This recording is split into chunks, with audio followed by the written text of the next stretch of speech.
Lord నెమోఫిలిస్ట్ ధ్రువ మహారాజ్ దగ్గర అదే విధంగా పరమశివుడి దగ్గర ఎన్నో విద్యలు నేర్చుకున్నాడు. ఇంకొకటి, లార్డ్ నెమోఫిలిస్ట్ గొప్ప శివభక్తుడు. లార్డ్ నెమోఫిలిస్ట్ ప్లానెట్ ఎర్త్ మీద జన్మించాడు. తర్వాత ప్లానెట్ టొరాక్స్ కి ఆయన తిరిగి వెళ్లిపోయాడు. ఈ రోజు వీడియోలో టొరాక్స్ డిఫెండర్స్ నారాయణి సేనతో చేసిన భయంకరమైన యుద్ధం గురించి నేను మీకు చెబుతాను. సో ఎవరు ఈ వీడియోని స్కిప్ చేయకుండా చివరి వరకు చూడండి. మాతో ఉండి మమ్మల్ని నడిపిస్తున్న లార్డ్ శ్రీకృష్ణని మేము ఎప్పటికీ మర్చిపోము.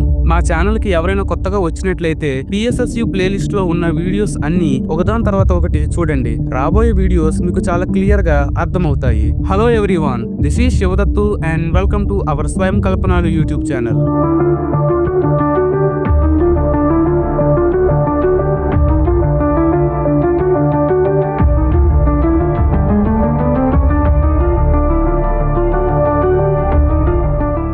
ఆ రోజు రాత్రి పరావిష్ణు తన గదిలో కూర్చొని ఒక విషయం గురించి ఆలోచిస్తున్నాడు. అప్పుడు ఆ రూమ్ లోకి కుమారి ఎంటర్ అయ్యింది. ఎప్పుడైతే పరావిష్ణు కుమారిని చూశాడో పరావిష్ణు చెప్పలేనంత ఆనందాన్ని పొందాడు. అప్పుడు కుమారి మెల్లగా నడుచుకుంటూ వచ్చి పరావిష్ణు ఎదురుగా నిలబడింది. అప్పుడు పరావిష్ణు లేచి నిలబడ్డాడు. అప్పుడు కుమారి పరావిష్ణుని గట్టిగా హక్ చేసుకుంది. ఆ గదిలో ఉన్న బెడ్ మీద చాలా క్లోజ్ గా కూర్చొని ఒకరితో ఒకరు మాట్లాడుకుంటున్నారు. అప్పుడు పరావిష్ణు కుమారి పెదవుల మీద ఒక మర్చిపోలేని జ్ఞాపకాన్ని విడిచిపెట్టాడు. ఆ స్వీట్ మెమొరీ కుమారికి ఎంతగానో నచ్చింది. తర్వాత కుమారి పరావిష్ణు ఒడిలో తలపెట్టుకొని అక్కడే నిద్రపోయింది. పరావిష్ణు చెప్పలేనంత బాధగా కుమారిని చూస్తున్నాడు. ఆ బాధ కన్నీటి రూపాన్ని తీసుకొని అతని కళ్ళల్లోంచి బయటికి రావడం మొదలు పెట్టింది. కుమారి, నేనున్నా లేకపోయినా నువ్వు సంతోషంగా ఉండాలి. నేనెప్పుడు అదే కోరుకుంటాను. నన్ను మాత్రమే నువ్వు ప్రేమించాలి. ఇక ఎవరిని నువ్వు ప్రేమించకూడదు అని సైలెంట్ గా పరావిష్ణు అన్నాడు. పరావిష్ణు మనసులో చెప్పలేనంత బాధ ఉంది. అది ఎవరికి చెప్పుకోలేని స్థితిలో పరావిష్ణు ఉన్నాడు. ఆ మరుసటి రోజు ఆకాశమంతా దట్టమైన మబ్బులతో నిండిపోయి ఉంది. వర్షం పడ్డానికి రెడీగా ఉంది.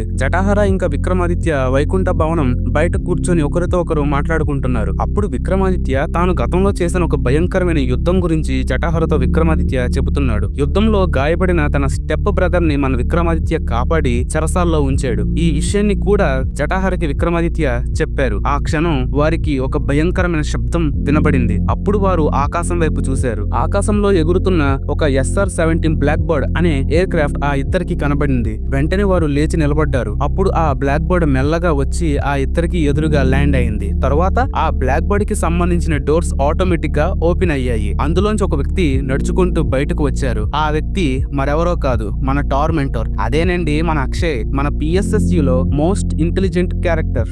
అక్షయ్ అలా చూసినప్పుడు వారికి ఏమీ అర్థం కాలేదు. అప్పుడు అక్షయ్ నడుచుకుంటూ వారి దగ్గరికి వచ్చి ఇలా అన్నాడు, సాయంత్రం మీ ఇద్దరు వైకుంఠ హాల్ కి రండి అని చెప్పి అక్కడి నుంచి అక్షయ్ నడుచుకుంటూ వైకుంఠ భవనంలోకి వెళ్లిపోయాడు. సాయంత్రం అయ్యింది. నారాయణ సేనకు సంబంధించిన మెంబర్స్ అందరూ వైకుంఠ హాల్లో మీటింగ్ లో ఉన్నారు. ఆ సమయంలో వారందరూ సర్కిల్ షేప్ లో ఉన్న టేబుల్ చుట్టూ చైర్స్ లో కూర్చొని ఉన్నారు. ఆ టేబుల్ చాలా పెద్దది. అప్పుడు పరావిష్ణు అందరితో ఇలా మాట్లాడుతున్నాడు. మై డియర్ ఫ్రెండ్స్, రేపు లార్డ్ నెమోఫిలిస్ట్ తన కొడుకు అయిన సెలినోఫిలిస్ట్ ని, అలాగే కమాండర్ కెఫ్ట్ ని, ఇంకా కమాండర్ ఫ్రెజోని ప్లానెట్ ఎర్త్ ని డిస్ట్రాయ్ చేయడానికి పంపిస్తున్నాడు అని అన్నాడు పరావిష్ణు. ధర్మం మన వైపే ఉంది, ఖచ్చితంగా మనమే గెలుస్తాం అని విక్రమాదిత్య అన్నాడు. నువ్వు సరిగ్గా చెప్పావు విక్రమాదిత్య అని జటాహర సమాధానం ఇచ్చాడు. పరావిష్ణు జటాహర వైపు చూసి ఇలా చెబుతున్నాడు, రేపు యుద్ధం ముగిసిన తర్వాత నేను జటాహర్ని తిరిగి ద్వాపర యుగానికి పంపించేస్తాను అని అన్నాడు పరావిష్ణు. ఆ మాటలు విని అక్కడున్న వారందరూ చెప్పలేనంతగా ఆశ్చర్యపోయారు. ఎందుకని నువ్వు ఇలాంటి డెసిషన్ తీసుకున్నావు పరావిష్ణు? జటాహర మనతో ఉంటే ప్రతి యుద్ధంలో మనం చాలా ఈజీగా గెలుస్తాం అని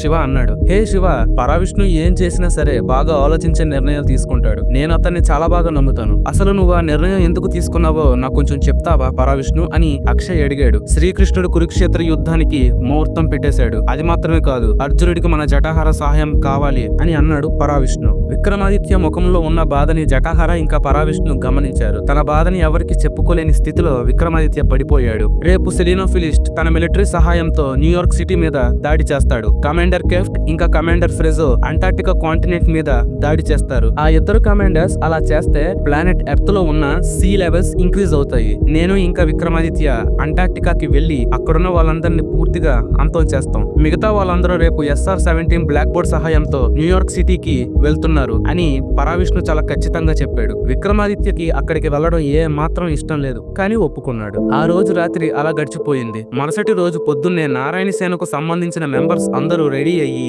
SR-17 black board air craft లో కూర్చున్నారు. ఆ ఎయిర్ క్రాఫ్ట్ ని డ్రైవ్ చేయడంలో మన టోర్మెంటోర్ ఎక్స్పర్ట్ శివ తన లవర్ గీతాకి నించాక్స్ ని గిఫ్ట్ గా ఇచ్చాడు. కుమారి అనిత ఇద్దరు పక్కపక్కనే కూర్చున్నారు. కుమారి అనిత చేతిని చాలా గట్టిగా పట్టుకొని ఇలా అడిగింది, మనిద్దరం చివరి వరకు కలిసే ఉంటాం కదా? అవును, అందులో ఎలాంటి సందేహం లేదు, మనిద్దరం చివరి వరకు కలిసే ఉంటాం అని అనిత నవ్వుతూ సమాధానం ఇచ్చింది. హే పార్దు, అక్కడ ఎలాంటి తిక్క పనులు చేయొద్దు అని పరావిష్ణు నవ్వుతూ అన్నాడు. అందుకు పార్దు, మీరే చూస్తారు కదా అని చెప్పాడు. నీలాంటి మిత్రుడు దొరికినందుకు అర్జునుడు నిజంగా చాలా అదృష్టవంతుడు జటాహర అని అన్నాడు విక్రమాదిత్య. తరువాత ఆ క్షణం జటాహర నడుచుకుంటూ వెళ్లి ఆ ఎయిర్ క్రాఫ్ట్ లో కూర్చున్నాడు. ఆ ఎయిర్ క్రాఫ్ట్ కి సంబంధించిన డోర్స్ అన్ని ఆటోమేటిక్ గా క్లోజ్ అయ్యాయి. మన టోర్మెంటోర్ ఇంజిన్ స్టార్ట్ చేశాడు. పరావిష్ణుకి ఇంకా విక్రమాదిత్యకి ఎదురుగా ఉన్న ఆ ఎయిర్ క్రాఫ్ట్ గాల్లో ఎగిరి అక్కడి నుంచి చాలా వేగంగా బయలుదేరింది. ఆ క్షణం పరావిష్ణు ఒక పోర్టల్ ని ఓపెన్ చేశాడు. తర్వాత పరావిష్ణు ఇంకా విక్రమాదిత్య నడుచుకుంటూ ఆ పోర్టల్ లోకి వెళ్లారు. తర్వాత ఆ పోర్టల్ క్లోజ్ అయిపోయింది. ప్రస్తుతం విక్రమాదిత్య ఇంకా పరావిష్ణు అంటార్క్టికా నేల మీద నిలబడి ఉన్నారు. ఎక్కడ చూసిన వారికి మంచు ఎడారి తప్ప ఇక ఏమీ కనిపించట్లేదు. పరావిష్ణు, నీకు ఖచ్చితంగా తెలుసా వాళ్ళు ఎక్కడికే వస్తారని ప్రశ్నించాడు విక్రమాదిత్య. కాసేపట్లో నువ్వే తెలుసుకుంటావు. సరే, నువ్వు 32 అక్షౌహిమ సైన్యంతో యుద్ధం చేయగలవా అడిగాడు పరావిష్ణు. ఎవరిని పట్టుకుని ఏం అడుగుతున్నావు? నేను 229 అక్షౌహిలతో యుద్ధం చేశాను అని అన్నాడు విక్రమాదిత్య. కాస్త దూరంలో వారికి ఎదురుగా 3 పెద్ద పోర్టల్స్ ఓపెన్ అయ్యాయి. అందులోంచి ఫ్రెజో ఆర్మీ బయటకు నడుచుకుంటూ వచ్చి ఒకరి వెనకాల ఒకరు నిలబడ్డారు. వాళ్ళందరూ ప్లానెట్ ఫ్రోజన్ గ్రహానికి చెందిన వీరులు. తన ప్లానెట్ లో ఉన్న ప్రజలను కాపాడుకోవడం కోసం కింగ్ ఫ్రెజో లార్డ్ నెమోఫిస్ట్ తో చేతులు కలిపాడు. ప్రస్తుతం ఫ్రెజో 7 మిలియన్ సోల్జర్స్ ఆ కాంటినెంట్ లో మన పరావిష్ణుకి ఇంకా విక్రమాదిత్యకి ఎదురుగా నిలబడి ఉన్నారు. ఫ్రెజో ఇంకా కెఫ్ట్ అదే కాంటినెంట్ లో గాలిలో నిలబడి ఉన్నారు. ఆ ఇద్దరిని మన సూపర్ హీరోస్ ఇద్దరు చూశారు. ఫ్రెజో టోటల్ ప్లానెట్ ని ఐసేజ్ లా మార్చేగల పవర్ అతని సొంతం. కెఫ్ట్ 50% తన ఎనిమిస్ ఎనర్జీని చాలా తేలిగ్గా అబ్జర్వ్ చేసుకోగలడు. తనతో యుద్ధం చేసినప్పుడు మాత్రమే కెఫ్ట్ అలా చేయగలడు. అప్పుడు ఒక్కసారిగా 7 మిలియన్ సోల్జర్స్ మన ఇద్దరి సూపర్ హీరోల వైపు పరిగెత్తుకుంటూ వస్తున్నారు. వాళ్ళు చాలా వేగంగా వస్తున్నారు. మన ఇద్దరు హీరోలు ఒకరిని ఒకరు చూసుకొని చిన్నగా నవ్వి ఆ వస్తున్న సోల్జర్స్ వైపు చూసి మెల్లగా నడుచుకుంటూ వెళ్తున్నారు. అలా నడుస్తూ నడుస్తూ వాళ్ళ వేగాన్ని పెంచి పరిగెత్తుకుంటూ వెళ్తున్నారు. అప్పుడు ఆ 7 మిలియన్ సోల్జర్స్ ఇంకా మన ఇద్దరు సూపర్ హీరోలు ఒకరిని ఒకరు ఢీకొట్టారు. వారి మధ్య యుద్ధం అనేది చాలా భయంకరంగా జరుగుతోంది. విక్రమాదిత్య చేతిలో ఇంకా పరావిష్ణు చేతిలో ఎలాంటి ఆయుధాలు లేకపోయినా చేతులతోనే ఆ సోల్జర్స్ ని చాలా దారుణంగా కొట్టి చంపేస్తున్నారు. ఫ్రెజో ఇంకా కేఫ్ట్ అంత భయంకరమైన యుద్ధాన్ని వారు ఎప్పుడు చూడలేదు. పరావిష్ణు ఇంకా విక్రమాదిత్య ఆ సోల్జర్స్ కి ఎలాంటి అవకాశం ఇవ్వడం లేదు వారి మీద ప్రత్యాడి చేయడానికి. వారి పరాక్రమాన్ని చూసి అక్కడున్న సైనికులు అందరూ యుద్ధం చేయడానికి చాలా భయపడుతున్నారు. అప్పుడు ఆ క్షణం కెఫ్ట్ చిన్నగా నవ్వి మెల్లగా ఎగురుకుంటూ వచ్చి పరావిష్ణు ఎదురుగా ల్యాండ్ అయ్యాడు. తర్వాత ఫ్రెజో కూడా అలాగే చేశాడు. అప్పుడు కెఫ్ట్ ఇలా అన్నాడు, ఫ్రెజో, నువ్వు ఈ మహారాజును చూసుకో, నేను పరావిష్ణుని చూసుకుంటాను అని చెప్పాడు. అప్పుడు ఆ నలుగురి మధ్య ఒక భయంకరమైన యుద్ధం చోటు చేసుకుంది. పరావిష్ణు కెఫ్ట్ తో చాలా భయంకరంగా యుద్ధం చేస్తున్నాడు. అదే విధంగా విక్రమాదిత్య కూడా ఫ్రెజోతో భీకర యుద్ధాన్ని చేస్తున్నాడు. పరావిష్ణు గెలవడానికి ఎంతగానో ప్రయత్నిస్తున్నాడు, కానీ కెఫ్ట్ బలం ముందు నిలబడలేకపోతున్నాడు. పరావిష్ణు బాడీలో ఉన్న ఎనర్జీని కెఫ్ట్ చాలా తేలిగ్గా అబ్జర్వ్ చేసుకుంటున్నాడు. దానివల్ల పరావిష్ణు గెలవలేకపోతున్నాడు. కెఫ్ట్ పరావిష్ణుని చాలా దారుణంగా గాయపరిచాడు. పరావిష్ణు శరీరంలోంచి వస్తున్న రక్తం నేల మీద పడుతోంది. అప్పుడు కెఫ్ట్ పరావిష్ణుతో ఇలా అన్నాడు, లార్డ్ నెమోఫిలిస్ట్ నీ గురించి చాలా విషయాలు నాకు చెప్పారు. నువ్వేంటి ఇంత వీక్ గా ఉన్నావు? నువ్వు కుమారి అనే అమ్మాయిని లవ్ చేస్తున్నావు కదా? ఆ అమ్మాయికి ఫ్యూచర్ లో ఏం జరగబోతోందో తెలియదు అనుకుంటాను. మరేం పర్వాలేదు, ఇప్పుడు నిన్ను చంపి కుమారిని నాతో తీసుకుని వెళ్ళిపోతాను. ఆ తర్వాత నేను కుమారితో చాలా ఎంజాయ్ చేస్తాను అని నవ్వుతూ కెఫ్ట్ అన్నాడు. కెఫ్ట్ నిద్రపోతున్న సింహాన్ని లేపాడు. అప్పుడు పరావిష్ణు లేచి నిలబడ్డాడు. నడుచుకుంటూ కెఫ్ట్ దగ్గరికి వచ్చి కెఫ్ట్ భుజం మీద చెయ్యి వేసి గాలి కన్నా వేగంగా కెఫ్ట్ కడుపులో గుద్దాడు. ఆ దెబ్బకి పరావిష్ణు చెయ్యి కెఫ్ట్ బాడీలోకి వెళ్ళిపోయింది. నొప్పి తట్టుకోలేని కెఫ్ట్ పిచ్చి పట్టిన జంతువులాగా అరుస్తున్నాడు. పరావిష్ణు ఏ మాత్రం ఆలస్యం చేయకుండా కెఫ్ట్ శరీరంలో ఉన్న బ్యాక్ బోన్ ని పట్టుకున్నాడు. తర్వాత పరావిష్ణు తన డివైన్ ఎనర్జీని రిలీజ్ చేశాడు. ఆ ఎనర్జీ వల్ల కెఫ్ట్ బాడీ కరిగిపోవడం స్టార్ట్ అయింది. అప్పుడు ఆ క్షణం ఆ బ్యాక్ బోన్ ని పట్టుకొని బయటికి లాగే ప్రయత్నం చేశాడు. ఆ ప్రయత్నంలో మన పరావిష్ణు సక్సెస్ అయ్యాడు. ఆ బ్యాక్ బోన్ తో పాటు కెఫ్ట్ స్కల్ కూడా అతని బాడీలోంచి బయటకు వచ్చేసింది. అలా పరావిష్ణు కెఫ్ట్ ని చంపేశాడు. మన విక్రమాదిత్య ఫ్రెజో తలని అతని శరీరం నుంచి వేరు చేసి ఆ తలను పట్టుకొని మన పరావిష్ణు దగ్గరికి వచ్చాడు. ఫ్రెజోని చంపక ముందు అక్కడున్న సోల్జర్స్ అందరిని విక్రమాదిత్య ఒకడే చంపేశాడు. మన శత్రువుకి సంబంధించిన మిత్రువులు అందరూ చేతకాని వాళ్ళు అనుకుంటాను. వీళ్ళకి మాటలు తక్కువ పని ఎక్కువ అని విక్రమాదిత్య అన్నాడు. సరే,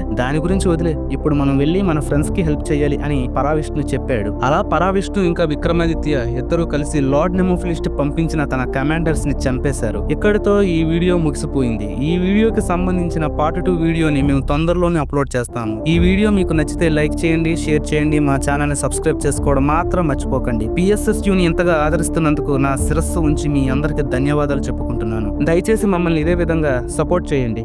వి విల్ క్రియేట్ వండర్స్.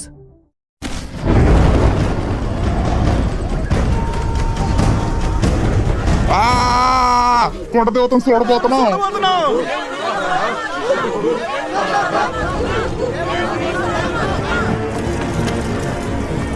నేను అక్కడ మౌలిని చూశాను.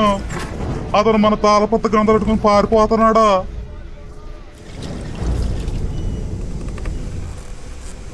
త్వరగా వెళ్ళి పట్టుకోండి. వెళ్ళిపోనివ్వకూడదా?